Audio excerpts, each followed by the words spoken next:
जोड़ प्रत्यारोपण, knee replacement या हिप रिप्लेसमेंट एक बहुत ही एडवांस प्रक्रिया है और आजकल बहुत कॉमनली हो रहा है। क्योंकि लाइफ एक्सपेक्टेंसी बहुत बढ़ चुकी है, लोगों की डिमांड बढ़ चुकी है, सोसाइटी एफ्लुएंट हो चुकी है। लेकिन इसके बाद में भी बहुत सारी भ्रांतियां हैं, बहुत सारे कन्फ्यूज़न हैं। हम देखते हैं डे टू डे प्रैक्टिस में हमारे पास बहुत सारे पेशेंट आते हैं जो नी रिप्लेसमेंट या हिप रिप्लेसमेंट करवाना चाहते हैं। उनके जोड़ ख़राब हो चुके होते हैं, लेकिन जैसे ही उनसे हम बात करते हैं तो हमें पता चलता है कि उनके दिमाग में एक सवाल होता है कि इस ऑपरेशन के पश्चात इम्प्लांट की या इस प्रोसीजर की लाइफ कितनी है। नॉर्मली सोसाइटी में यह बताया गया है कि 8 साल, 10 साल या 15 साल तक ही यह ऑपरेशन चलता है, उसके पश्चात फिर से ऑपरेशन कराने की आवश्यकता पड़ती है। मैं बता देना चाहता हूँ कि मैं खुद आज 20 से ज़्यादा साल से जॉइंट रिप्लेसमेंट की प्रैक्टिस कर रहा हूँ। I am exclusively joint replacement surgeon. और इस समस्या को, इस भ्रांति को मैं तोड़ना इसलिए चाहता हूँ कि इवन हमारे पास में लिटरेचर्स हैं जो शो करते हैं कि यह ऑपरेशन 8 से 15 साल तक एवरेज चलता है। यह नहीं, यह गलत है।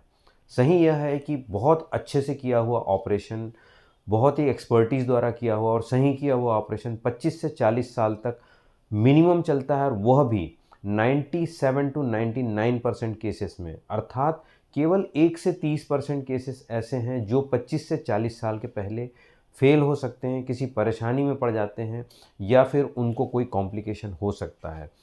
अब हम इसमें यह डिस्कस करते हैं कि क्या यह कॉम्प्लिकेशन किसी को भी हो सकता है। जी हाँ, हो सकता है।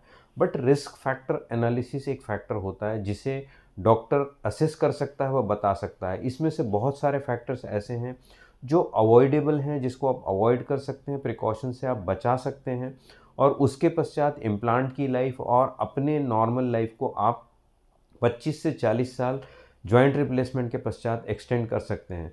तो लोगों को यह अवेयर करना बहुत आवश्यक है। इसके साथ ही मैं कहूँगा कि जो भी ऑपरेटिंग सर्जन्स हैं, मेरे ऑर्थोपेडिक कलीग्स जितने हैं, उनसे भी मैं रिक्वेस्ट करूँगा कि you please go through the literature and ask these patient to make aware about कि यह ऑपरेशन आराम से 25 से 40 साल चलता है, ताकि लोग बेटर कॉन्फिडेंट हों। क्योंकि इस ऑपरेशन को हम देखते हैं कि नॉर्मली 50, 55 या 60 की उम्र में पेशेंट परेशान होकर अपने जॉइंट रिप्लेसमेंट के लिए आता है। यदि हम उनको कहते हैं कि ऑपरेशन मैक्सिमम 15 साल चलेगा, तो वो घबरा जाता है कि 60-65 की उम्र में मेरे को दोबारा कराना है।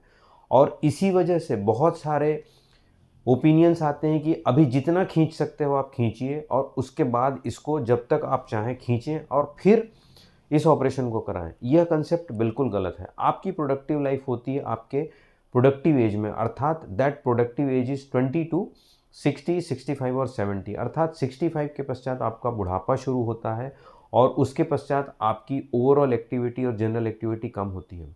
बट हमने बहुत सारी कम्युनिटीज़ में देखा है, जो वर्किंग कम्युनिटी है, जो शुरू से एक्टिव रहते हैं, हेल्दी पीपल हैं और एडवांस लोग हैं, वो इवन 60 टू 65 के बाद अपनी लाइफ का सेकंड इनिंग स्टार्ट करते हैं। अर्थात अपने करियर में वह फिर से एक बार नए सिरे से काम करना शुरू करते हैं।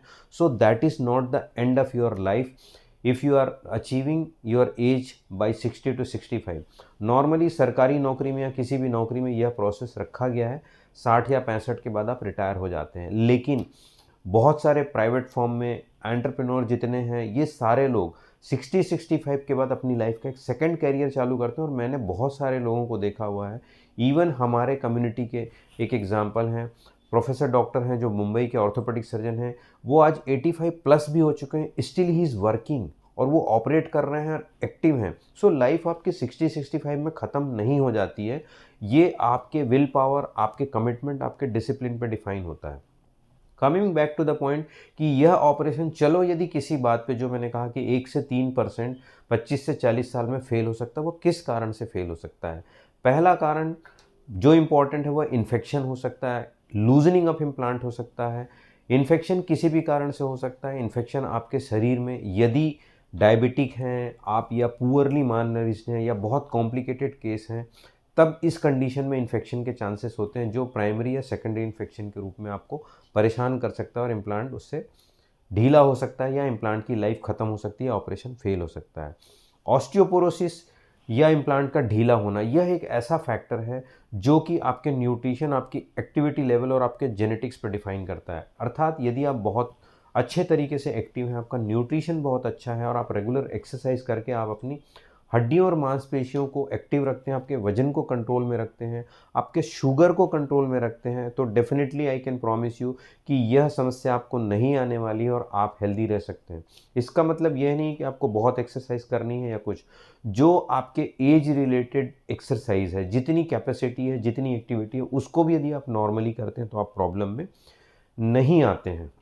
इसके पश्चात कुछ कुछ समस्याएं ऐसी हैं जिसको हम अवॉइड नहीं कर सकते, जैसे एज के कारण हमें कुछ नज़र की समस्या आती है, सुनने की समस्या आती है, या कई बार बैलेंस की समस्या आती है, कोऑर्डिनेशन की, जिसकी वजह से आप अनअवॉइडेबल सिचुएशन में पड़ जाते हैं कि कभी दिखाई नहीं दिया तो गिर जाते हैं, बाथरूम में गिरना, या फिर आपका बैलेंस नहीं होने के कारण लड़खड़ा के सीढ़ियों पे गिर जाना, या फिर कभी घर के किसी फर्नीचर से टकरा के गिरना। गिरने की किसी भी स्थिति में यह एक बहुत ही एक्सीडेंटल कंडीशन है। उस कंडीशन में आपका इम्प्लांट भी फेल्योर हो सकता है, हड्डियां टूट सकती है। तो आप जितनी ज़्यादा से ज़्यादा कोशिश करें अपने आसपास के इन्वायरमेंट को बिल्कुल ठीक रखें, चलने फिरने के लिए सुरक्षित रखें, आप किसी से टकराएं ना। बाथरूम में एंटी स्लीपरी मैट्स लगाएं, जब भी बाथरूम में जाएं तो वहाँ स्लीपर्स का उपयोग करें, किसी गीली अवस्था में ना जाएं ताकि वहाँ पे आप फिसल के गिर ना जाएं। इवन आप टॉयलेट में बैठने उठने के लिए साइड रेल्स लगाएं ताकि आप प्रॉपर सपोर्ट में रहें। तो ऐसी बातों का ध्यान रख के आप जो कॉमन होने वाली गलतियां जिसके कारण से आप बड़ी मुसीबत में पड़ जाते हैं उसे आप बचा सकते हैं, क्योंकि किसी भी अवस्था में 60 प्लस के बाद, whether it is a operation done और विदाउट ऑपरेशन, यदि भी कोई भी बुजुर्ग गिर सकता है तो उसके हड्डियों के फ्रैक्चर होने की संभावना बढ़ जाती है और यही ऑस्टियोपोरोसिस का एक मेजर कॉम्प्लिकेशन है।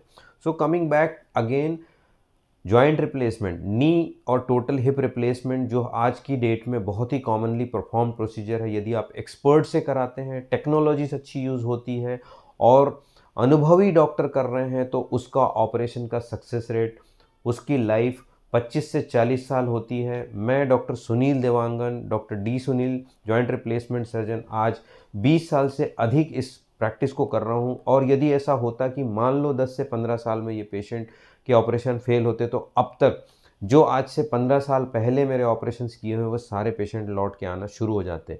But thank God, touch wood, technology improve हो चुकी है, पहले से इम्प्रूव्ड है, और हमारे पास हमारी जानकारी कम है। तो इस चीज़ से हम डरना छोड़ें और आर्थराइटिस के ट्रीटमेंट के, जॉइंट रिप्लेसमेंट के एग्जीक्यूशन को हम सपोर्ट करें और अपनी लाइफ को हेल्दी बनाएं।